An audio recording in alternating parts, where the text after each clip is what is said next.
Hello guys, कैसे हो आप लोग। आई होप आप लोग सब बढ़िया होंगे। तो अब डिस्कस करेंगे हम ट्रांसक्रिप्शन के बारे में। हमने रेप्लिकेशन के बारे में, आपका सेल डैमेज, सेल रिपेयर, है ना, टीलोमेरेज वगैरह सब के बारे में डिस्कशन कर लिया है। ठीक है, तो अगर अब मैं बताऊं आपको, एक होता है central dogma of molecular biology. ठीक है, तो यहाँ पे क्या होता है, आपका डीएनए वापस से डीएनए बनता है, उसे हम रेप्लिकेशन बोलते हैं। ठीक है, ये हम पढ़ चुके हैं, पूरी अच्छी तरीके से। अब क्या पढ़ेंगे हम, डीएनए अपने आप को कैसे शो करेगा, है ना, आपका आरएनए बना के अपनी हमें पता है डीएनए के पास इंफॉर्मेशन होती है। ठीक है, तो लेकिन वो इंफॉर्मेशन सामने जाएगी कैसे, किस फॉर्म में जाएगी, तो आरएनए बनते हैं आपके, एमआरएनए वगैरह बनेंगे। ठीक है, ट्रांसक्रिप्शन बोलेंगे इसको हम। फिर आपका होता है ट्रांसलेशन। मुझे पता है आपको इसके मतलब हल करके पता है। तो अब हम स्टार्ट कर रहे हैं ट्रांसक्रिप्शन किसमें, प्रोकैरियोट्स। तो हमारा जितना भी आज मैं जो भी कुछ पढ़ाऊंगा आपको, प्रोकैरियोट्स है ना, इकोलाई वगैरह में आपको होता होगा ऐसा। ठीक है, चलो स्टार्ट करते हैं हम लोग। क्या, चलो अब मैंने क्या बोला, पहले मेरी बात समझो। मैंने आपको जो रेप्लिकेशन पढ़ाया था उसमें क्या था, आपको जो कंप्लीट डीएनए था वो पूरा रेप्लिकेट होता था। वो पूरा रेप्लिकेट, अगर आपका डीएनए 2.2 मीटर लंबा डीएनए है तो पूरा रेप्लिकेट होगा, हर एक पार्ट रेप्लिकेट होगा। बट ट्रांसक्रिप्शन में ऐसा नहीं है। ट्रांसक्रिप्शन में क्या होता है, मैंने आपको, अगर आपको पहला लेक्चर याद हो मेरे इस पूरी सीरीज का पहला लेक्चर बताया था कि डीएनए में होते हैं कहीं कहीं पे इंफॉर्मेशन, ये इंफॉर्मेशन, यहाँ इंफॉर्मेशन, यहाँ इंफॉर्मेशन, उसे बोलते हैं जीन। तो डीएनए के कुछ हिस्सों के पास क्या होती है, इंफॉर्मेशन, उसे मैं बोलता हूँ जीन। तो जब मुझे वो इंफॉर्मेशन चाहिए होगी तो मैं केवल उस हिस्से का क्या करूँगा, उस हिस्से का ट्रांसक्रिप्शन करूँगा, है ना। मुझे पूरा डीएनए का ट्रांसक्रिप्शन एक बार में नहीं करना है। जितने हिस्से में कुछ इंफॉर्मेशन लिखी है और मुझे उससे काम निकलवाना है तो मैं ट्रांसक्रिप्शन करा लूँगा, है ना। मतलब ऐसा नहीं है कि मैं पूरा का पूरा डीएनए ट्रांसक्रिप्ट करूंगा, नहीं। कोई केवल selected portion of the genome, तो जो आपका जीन होगा उसका सेलेक्टेड पोर्शन, जो आपको पूरा डीएनए है ना उसका कोई सेलेक्टेड पोर्शन। ठीक है, ओके। होता क्या है, आपका आरएनए बनता है by copying of DNA template, is known as transcription. कुछ भी नहीं है, डीएनए से आरएनए का बनाना ट्रांसक्रिप्शन बोलते हैं। ठीक है, अब मेरी बात समझना, आराम से हम समझ लेंगे पूरा। उससे पहले एक चीज़ आएगी आपकी आरएनए पॉलीमरेज, उसके बारे में दो तीन चीज़ें जान लेते हैं हम लोग। ठीक है, आरएनए पॉलीमरेज या फिर बोल दो डीएनए डिपेंडेंट आरएनए पॉलीमरेज। क्यों, क्योंकि आप देखोगे यार डीएनए के ऊपर डिपेंड होगा ये। आरएनए पॉलीमरेज को ऐसे रख दो यहाँ पे, लो भाई काम करो, नहीं करेगा। बट डीएनए के स्ट्रैंड पे लगा दो यहाँ पे तो एक्टिविटी शुरू कर देगा। ठीक है, डीएनए के ऊपर डिपेंड है कहीं ना कहीं। चलो, ये है क्या, इसमें मल्टी सब यूनिट प्रोटीन है। अगर मैं बोलूँ आपसे इसमें होता है कोर एंजाइम, एक होता है कोर एंजाइम जिसके पास यूनिट कौन कौन सी है, दो अल्फा, एक बीटा डैश और एक ओमेगा। इसको मैं बोलता हूँ कोर, है ना, कोर एंजाइम। सपोज मैं बनाता हूँ दो अल्फा, एक ओमेगा, एक बीटा और एक बीटा डैश, तो आपकी ये 5 यूनिट हो गई। तो ये मैंने बोला इस आरएनए पॉलीमरेज का एक कोर एंजाइम हो गया। ठीक है, अगर मैं इसमें एक सिग्मा यूनिट और ऐड कर दूं, सिग्मा और ले आऊं, तो ये क्या बन जाएगा, होलो एंजाइम। तो दो वर्ड से बिल्कुल मत डरना, holo enzyme, core enzyme use होंगे, समझ में आता है, इतना मुश्किल भी नहीं है। ठीक है, अगर मैं थोड़ा फंक्शन की बात करूँ, थोड़ा बहुत बताऊंगा जो इंपॉर्टेंट है। ये सिग्मा में देखेंगे क्या, सिग्मा एक प्रमोटर चीज होती है, प्रमोटर, उसको रिकॉग्नाइज करता है। अभी के लिए छोड़ो, जैसे जैसे काम आएगा मैं बता दूंगा आपको। बट अभी लिखा है देखो, recognise and bind to promoter, कि कहाँ पे ट्रांसक्रिप्शन करना है वो रिकॉग्नाइज करो, प्रमोटर पे जाके लग जाओ। ठीक है, और जो आपका ये लोग जैसे बीटा डैश हो गया, इसका अनवाइंडिंग ऑफ डीएनए, है ना, आपका कहाँ पे ट्रांसक्रिप्शन होगा, तो आपका अल्फा, ये लोग देखते हैं। तो ये छोटे मोटे काम है, हमें देखना नहीं है ये सब कुछ। ठीक है, अब ये लाइन जो इंपॉर्टेंट है, ये बहुत इंपॉर्टेंट है, मेरी बात समझना, क्या लिखा हुआ है। जो आरएनए पॉलीमरेज है वो टेम्पलेट रीड करेगा 3 प्राइम से 5 डायरेक्शन की तरफ। मतलब किस तरीके से, मेरी बात समझना। देखो दो बातें लिखी है ना यहाँ पे, क्या सिंथेसाइज होगा 5 प्राइम 3 प्राइम, लेकिन रीड होगा 3 प्राइम से 5 प्राइम। कुछ समझ नहीं आ रहा, चलो देखते हैं। अब यहाँ पे मैं क्या बोल रहा हूँ, जो जीन होता है वो किसी एक स्ट्रैंड पे प्रेजेंट होगा। मैंने बोला ये है मेरा जीन 1,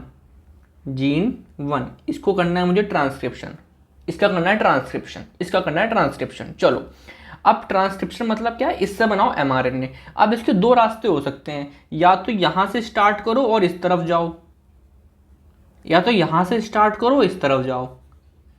समझ में आया? दो ऑप्शंस, या तो इस तरफ से स्टार्ट करो या इस तरफ से स्टार्ट करो, ठीक है। तो आपसे ये बोलते हैं ये कि आपका टेम्पलेट स्टैंड के, टेम्पलेट स्टैंड मतलब कि ये वाला स्टैंड, ये वाला स्टैंड, इसके 3 प्राइम एंड से स्टार्ट होगी कहानी। हमेशा कहाँ से स्टार्ट होगी? 3 प्राइम एंड से, मतलब कहानी स्टार्ट होगी इसके 3 प्राइम एंड से। समझ में आ रहा है? यहाँ वाले से, टेम्पलेट के 3 प्राइम स्टैंड से, और जाएगी सिर्फ 5 प्राइम से। लेकिन जो नया mRNA बनेगा उसका ये कौन सा एंड होगा बताओ? 5 प्राइम और 3 प्राइम। हो, ये हटा दो, ये हटा दो, ये हटा दो। मतलब अब यहाँ पे मैंने बोला कि इस जीन से भैया ट्रांसक्रिप्शन करो, mRNA बनाओ, RNA बनाओ। कैसे बनाएंगे? बनाएंगे कैसे? हमें स्टार्ट यहाँ से करें, यहाँ से करें, ये कौन डिसाइड करेगा? ये डिसाइड करेगा टेम्पलेट कहाँ से स्टार्ट करना है। हमें टेम्पलेट का 3 प्राइम एंड से, यहाँ से स्टार्ट करना है और इस तरफ जाना है, यानी कि 5 प्राइम से 3 प्राइम। तो आप दोनों चीज़ें बोल सकते हो क्या? रीड करो टेम्पलेट को 3 से 5। देखो टेम्पलेट क्या है ये, तो टेम्पलेट के हिसाब से कहाँ जा रहे हैं हम? 3 प्राइम से 5 प्राइम। लेकिन आरएनए पॉलीमरेज किस तरफ बना रहा है? अपने अपने देखो 5 प्राइम से 3 प्राइम। समझ में आ रहा है? जब मैं टेम्पलेट की बात कर रहा हूँ तो मैं डीएनए वाली बात कर रहा हूँ, और आरएनए पॉलीमरेज अपना 5 प्राइम 3 प्राइम जा रहा है। छोटी सी बात है। चलो यहाँ देखते हैं एक बार। ये मान लो जीन नंबर 2 है, जीन नंबर 2 है, ये कहाँ से कहाँ ट्रांसक्रिप्ट करेगा? आप बोलोगे इधर से इधर, इधर से इधर, 5 प्राइम से 3 प्राइम बोल सकते हैं, है ना? ये समझ में आ रहा है? चलो जीन नंबर 3 ये किस तरफ करेगा? चलो सोच के बताओ। ये भी इस तरफ करेगा, 3 से 5 की तरफ, यानी कि 5 प्राइम से 3 प्राइम। इसके समझ में आ रहा है क्या? टेम्पलेट को देख के हमेशा 3 प्राइम टू 5 प्राइम जाओ, और जो नया बनेगा वो 5 प्राइम 3 प्राइम बनेगा। ठीक है, बहुत आसान है। अगर थोड़ा भी कॉमन सेंस रखो, थोड़ा भी ध्यान से सुनो, हो जाएगा। ठीक है, अब यहाँ पे कोई प्राइमर नहीं चाहिए होगा, देखेंगे क्यों, और कोई प्रूफ रीडिंग वगैरह नहीं करता है आरएनए पॉलीमरेज। ठीक है, चलो अब मेरी बात समझो, यहाँ पर आते हैं वापस से।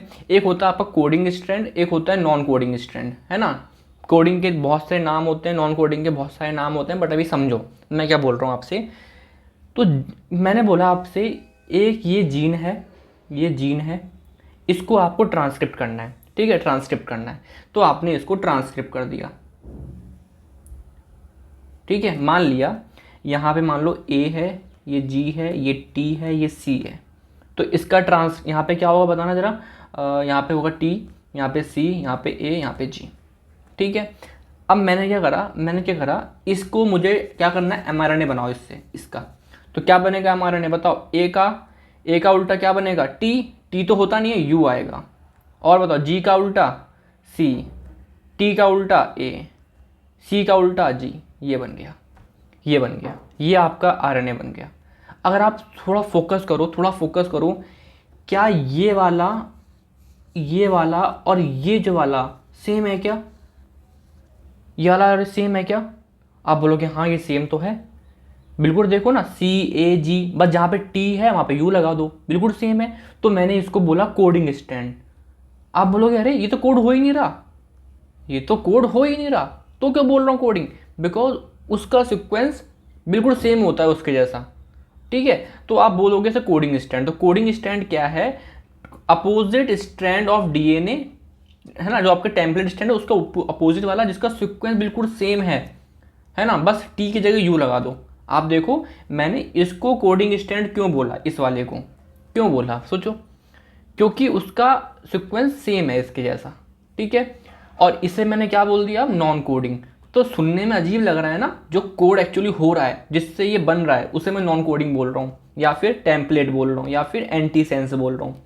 ठीक है, तो ये मेरा टेम्पलेट स्टैंड हो गया, और ये मेरा कोडिंग स्टैंड हो गया। कोडिंग वाला स्टैंड कोड नहीं होता है, ये पढ़ा होगा आपने यूजी के टाइम पे, पढ़ा होगा, नया नहीं है आपके लिए। ठीक है, तो जो टेम्पलेट स्टैंड है उससे स्टैंड कोड होता है, उससे आरएनए बनता है। बट कोडिंग स्टैंड से आरएनए बनता नहीं है, बट बिल्कुल सेम दिखता है उसके जैसा।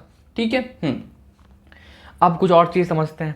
एक तो बहुत ज़्यादा गर्मी हो जाती है, यहाँ पंखा चलाऊंगा तो आवाज़ आएगी, बाकी एसी वैसे तो है नहीं, चलो, है ना? अब मैं क्या बोल रहा हूँ आपसे, एक होता है आपका क्या, प्रमोटर्स होते हैं, कुछ प्रमोटर्स के बारे में समझते हैं। तो मैंने बोला मुझे ना इतना हिस्सा ट्रांसक्रिप्ट करना है, ये हिस्सा मुझे, ये जीन है, मुझे इसको ट्रांसक्रिप्शन करना है, डीएनए का छोटा सा हिस्सा है जिसे मुझे ट्रांसक्रिप्ट करना है, ठीक है। तो जहाँ से करना है वहाँ मैंने +1 बोल दिया, जहाँ से स्टार्ट है +1 बोल दिया, ठीक है। +1 से मुझे -10 बेस पीछे जाऊँगा तो मुझे एक सीक्वेंस मिलेगा TAT है ना, टाटा, ठीक है। इसे बोलते हैं प्रिब्नो बॉक्स। तो ये एक प्रमोटर हो गया। क्या काम है प्रमोटर्स का, कुछ काम तो होता होगा, ठीक है, अभी बताऊंगा।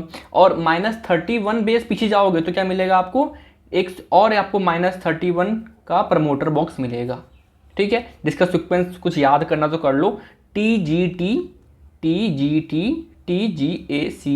मतलब मैं क्या बोल रहा हूँ आपसे, आपको ये वाला हिस्सा, ये वाला जीन आपको ट्रांसक्रिप्ट करना है, ठीक है।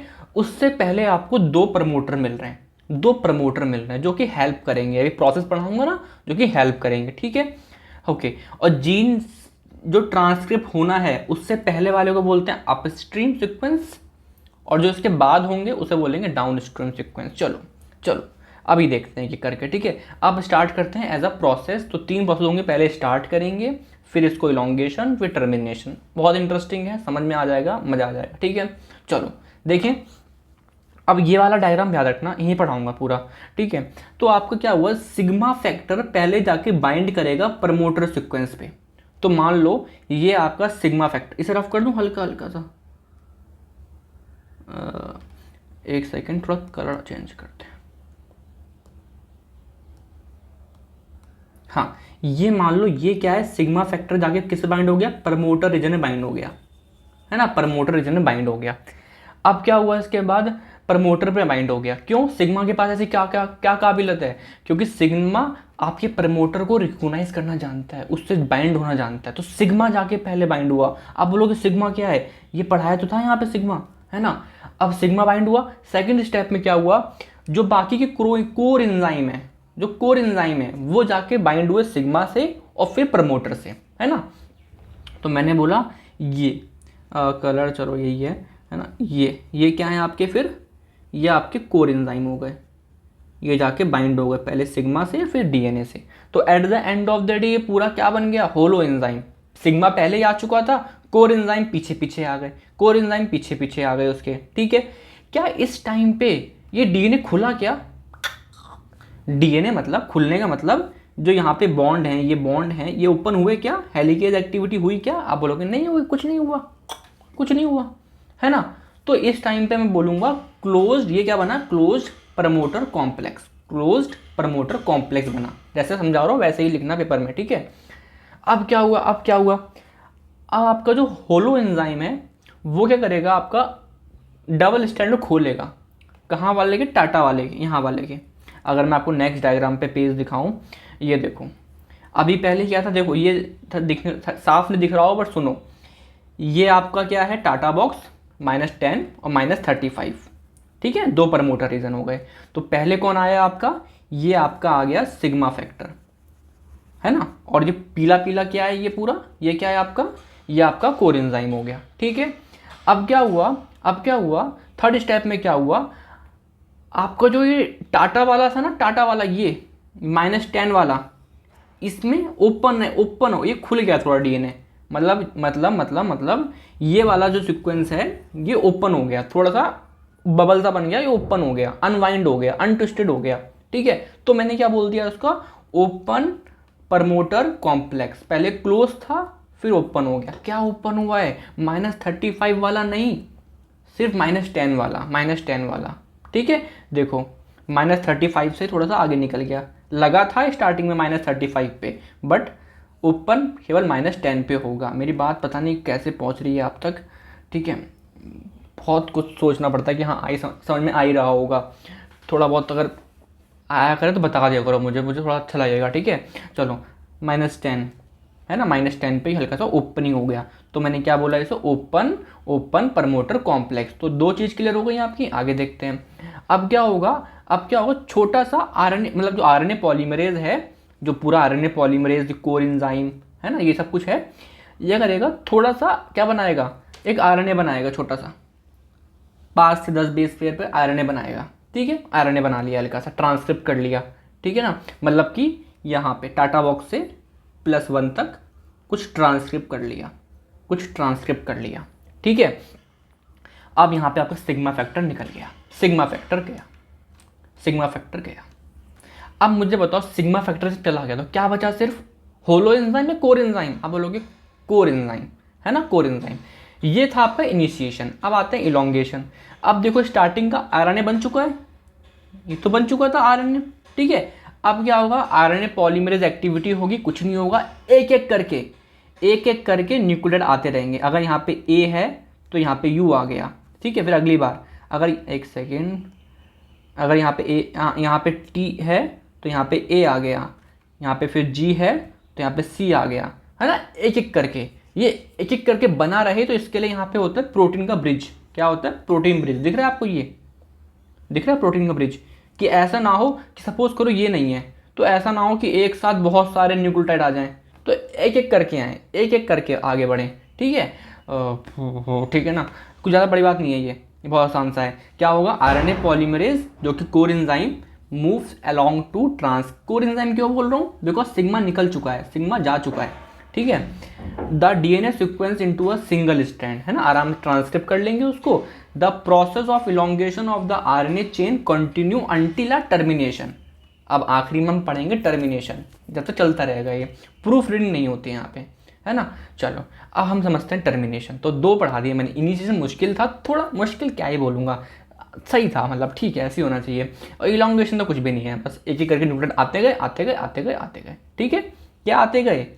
एटीपी, है ना, आपका क्या बोल सकते हैं, यूटीपी, आपका जीटीपी, आपका क्या रहेगा, सीटीपी। ये लोग आते गए लगते गए, आते गए लगते गए, है ना। चलो 2 फॉस्फेट हटा के चलो समझते हैं, आ जाओ टर्मिनेशन पे आते हैं। टर्मिनेशन मतलब कि ख़त्म होना। अब भैया हो गया, है ना, अब हो गया, ट्रांसक्रिप्ट हो गया, अब इसको ख़त्म करो। तो 2 रास्ते हैं, इनमें से कोई भी एक रास्ता हो जाता है, ठीक है। पहला हम समझेंगे रो इंडिपेंडेंट। रो इंडिपेंडेंट, जिसका नाम इंट्रिंसिक भी है, समझ जाओगे क्यों, समझो। तो मैंने क्या बोला, अगर मैं इसको थोड़ा सा आगे बढ़ा दूँ, हाँ, ये मेरा क्या है, टेम्पलेट है, ये मेरा टेम्पलेट स्टैंड है डीएनए का। ये क्या हुआ, coding stand. Coding stand code होता है क्या? नहीं होता है। टेम्पलेट स्टैंड कोड होता है क्या? हाँ, ये कोड होता है। तो मैंने क्या करा, इसको कोड किया, कोड किया। जब मैंने कोड किया, आप थोड़ा सा देखो, ए की जगह क्या आ गया, यू आ गया, सी की जगह जी आ गया, जी की जगह सी आ गया, सी की जगह जी आ गया, मतलब मैंने कोड किया। समझ में आ रहा है? पूरा नहीं बोल रहा हूँ, पूरा नहीं बोल रहा हूँ, बट मैंने कोड किया। अब क्या हुआ, अगर आप थोड़ा सा दिमाग लगाओ, थोड़ा सा दिमाग लगाओ, जो ये सीक्वेंस है, ये सीक्वेंस है और ये सीक्वेंस है ना, ये आपस में कॉम्प्लीमेंट्री है। मतलब अगर ये हल्के से फोल्ड हुए, हल्के से फोल्ड हुए, तो जी वाला सी के सामने पहुंच गया, है ना, ये इसके सामने पहुंच गया, ये, है ना, ये ऐसे, ये ऐसे, ये ऐसे, ये ऐसे, ये ऐसे बॉन्ड बन गए। अरे मतलब मैं क्या बोल रहा हूँ, कुछ सीक्वेंस ऐसे होते हैं जो यहाँ वाला और ये वाला रिपीट कर गए, मतलब रिपीट मतलब कॉम्प्लीमेंट्री हो गए, तो हल्की सी फोल्डिंग हुई, सेकेंडरी स्ट्रक्चर बना। तो आपको दिख रहा है कि हेयर पिन बन गया। क्या बन गया? हेयर पिन स्ट्रक्चर, देखो दिख रहा है, हेयर पिन स्ट्रक्चर, है ना, हेयर पिन स्ट्रक्चर। और जिस हेयर पिन स्ट्रक्चर की वजह से क्या होता है, आपका जो आरएनए पॉलीमरेज है वो ढंग से मूव नहीं कर पाता है, और धीरे धीरे करके वो इवेंचुअली स्टॉप हो जाएगा आरएनए पॉलीमरेज। भैया आरएनए पॉलीमरेज रुक गया तो काम ही नहीं होगा फिर तो, ठीक है, ट्रांसक्रिप्शन रुक गया, है ना, ट्रांसक्रिप्शन रुक गया, ठीक है। और इसको एक्टिवेट आपके 2 लोग करते हैं। कौन लोग? हेयर पिन वाला जो मैंने बता दिया, और ये यू यू यू, है ना, यू यू यू। क्यों बना यू यू? बिकॉज यहाँ पे ए, ठीक है ना, ये लोग 2 लोग एक्टिवेट करते हैं। तो बाहर से कोई आया क्या? आप बोलो, इसको मैंने इंट्रिंसिक क्यों बोला? आप बोलोगे इसमें बाहर से कोई एंट्री नहीं है, इसी आरएनए के अंदर जो ये बन रहा है, आरएनए के अंदर क्या बना, अरे यार क्या बना, हेयर पिन बना, है ना, हेयर पिन बना। और हेयर पिन की वजह से आपका जो आरएनए पॉलीमरेज था वो ढंग से मूव नहीं कर पा रहा था, वो ढंग से मूव नहीं कर पा रहा है, तो वो स्टॉप हो गया थोड़ा देर बाद, इवेंचुअली वो स्टॉप हो गया, है ना, तो फिर आपका वो रुक गया। तो ये हो गया आपका क्या, इंट्रिंसिक, कि अपने आरएनए में, ठीक है। एक होता है आपका क्या, रो डिपेंडेंट, ठीक है। 1 मिनट देना मुझे, हाँ थोड़ा पसीना आ गया था, पोषण जरूरी था, है ना। चलो अब स्टार्ट करते हैं। तो रो डिपेंडेंट, अब इसमें रो क्या है अभी देखेंगे, रो प्रोटीन क्या आएगा। देखो मेरी बात समझना, ये आपका एक डी, इसको मैं थोड़ा बड़ा करूँ क्या, ये मेरा डीएनए है, ठीक है। ये इसमें बन रहा है mRNA बन रहा है, mRNA बन रहा है, ठीक है, mRNA बन रहा है 5 प्राइम से 3 प्राइम बन रहा है। कोडिंग कहाँ से कहाँ, ये हो गया 3 प्राइम से 5 प्राइम, ये क्या है 5 प्राइम से 3 प्राइम। इसे मैं क्या बोलूँ, इसका हो रहा है, इसको हमें इसे बोलूँगा टेम्पलेट, इसे बोलूँगा मैं कोडिंग, कोडिंग का कोड नहीं होता है, ठीक है। ये बन रहा है आपका आरएनए, ये बन रहा है आपका आरएनए, ठीक है। अब अप स्ट्रीम एंड पे, मतलब यहाँ पे एंड होगा, इस तरफ एंड करना है मुझे, यहाँ पे एंड करना है मुझे, ठीक है। अब कैसे एंड करूँगा देखो, पीछे की तरफ यहाँ पे मान लो बहुत सारा सी वाला सीक्वेंस है ना, सी वाले सीक्वेंस ज़्यादा हो रहे हैं, है ना, रिच है, मतलब यहाँ पे क्या है, सी वाले सीक्वेंस बहुत रिच हैं, तो वहाँ पे जाके आपका एक रो प्रोटीन लग जाएगा, क्या लग जाएगा, रो प्रोटीन जाके लग जाएगा। कैसे बनाओ, हेक्सामर होता है इस टाइप का, 1 2 3 4 5 6, ये आके लग गया यहाँ पे, है ना, ये आके लग गया, क्यों लग गया, बिकॉज यहाँ पे सी रिच सीक्वेंस ज़्यादा है अप स्ट्रीम पीछे की तरफ, ठीक है। अब ये आगे बढ़ेगा, अब ये आगे बढ़ेगा, जैसे ये आगे बढ़ता है इसके पास एक्टिविटी होती है, क्या एक्टिविटी होती है, यहाँ लिख देता हूँ, हेलिकेज एक्टिविटी, मतलब कोई बॉन्ड होगा यहाँ पे तोड़ देगा, तोड़ देगा, यहाँ बॉन्ड होगा तोड़ देगा, यहाँ बॉन्ड होगा तोड़ देगा, यहाँ बॉन्ड होगा तोड़ देगा, यहाँ बॉन्ड होगा तोड़ देगा, यहाँ बॉन्ड होगा तोड़ देगा।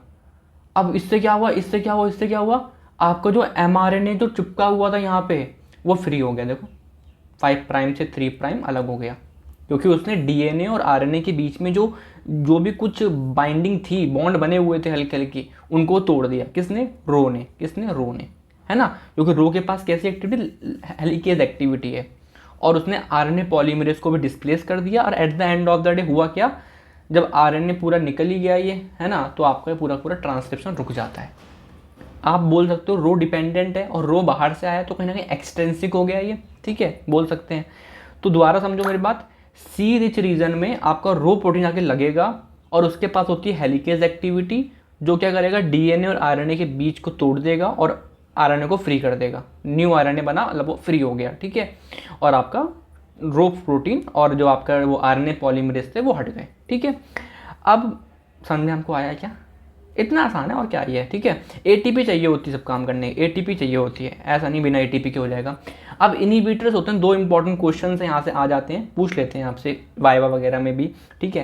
पहला क्या है आपका, 2 इनहिबिटर, पहला क्या है आपका एंटीबायोटिक है एक, है ना, एसिटोमाइसिन डी, ठीक है, एंटीबायोटिक है, ये आपका कहीं ना कहीं RNA पॉलीमरेज, RNA पॉलीमरेज की जो मूवमेंट होती है, समझते हो मूवमेंट, ये RNA पॉलीमरेज है मान लो यहाँ पे ये, तो ये आगे मूव तो करता है ना ट्रांसक्रिप्ट करने के लिए, ठीक है, तो मूवमेंट को ब्लॉक कर देता है ना, डबल हेलिक्स में कुछ भी करके आपका DNA पॉलीमरेज की मूवमेंट को रोक देगा, तो इनहिबिटर हो गया। रिफाम्सिन एंटी ट्यूबरकुलर ड्रग है ना, टीबी में दी जाती है ये। अब कैसे रोकेगा, कैसे रोक, अब ठीक है, कैसे वो रोकेगा, ये आपकी जो बीटा सब यूनिट होती है, बीटा सब यूनिट होती है, कोर एंजाइम की बीटा सब यूनिट होती है, उसे करेगा ब्लॉक कर देगा, उससे बाइंड करेगा, बाइंड करा एंड ब्लॉक दी ट्रांसक्रिप्शन, मतलब बीटा यूनिट खराब कर दी इसने, ट्रांसक्रिप्शन। आप सोचो ना, बीटा यूनिट खराब हो गई तो आगे की स्टेप नहीं हो पाएंगे, ये एक सेकेंड, ये यूनिट खराब हो गई, ठीक है, तो आपके आगे के स्टेप नहीं हो पाएंगे। तो सिंपल एज दिट, मैंने जितना हो सका पढ़ा दिया, 25 मिनट के आसपास की वीडियो उसकी लेंथ हो गई है ऑन, है ना, थोड़ा बहुत ऊपर नीचे। बाकी आई होप समझ में आया होगा आप लोगों को, कोई भी दिक्कत हो मुझे बताना, इसके नोट्स जैसे चैप्टर खत्म होगा टेलीग्राम पे डाल दूंगा ये वाले नोट्स, बाकी दूसरे नोट्स तो बन ही रहे हैं, ठीक है, ठीक है ना, हो जाएगा, वो भी हो जाएगा बहुत जल्द। बट ये भी नोट्स इनफ होते हैं, अगर आप वीडियो देख के मेरे ये नोट्स पढ़ रहे हो, ठीक है, तो भी आपको समझ में आ जाएगा। बिना वीडियो देखोगे समझोगे तो आपको चीज़ें समझ में नहीं आएगी, बिकॉज सब कुछ लिखा रहेगा ना ये, ठीक है। तो आप वीडियो देखो, फिर इसके बाद नोट्स पढ़ो, ज़्यादा बेटर समझ में आएगा, या फिर साथ में देख लो, ठीक है। चलिए, थैंक यू गाइस, ठीक है, बाय।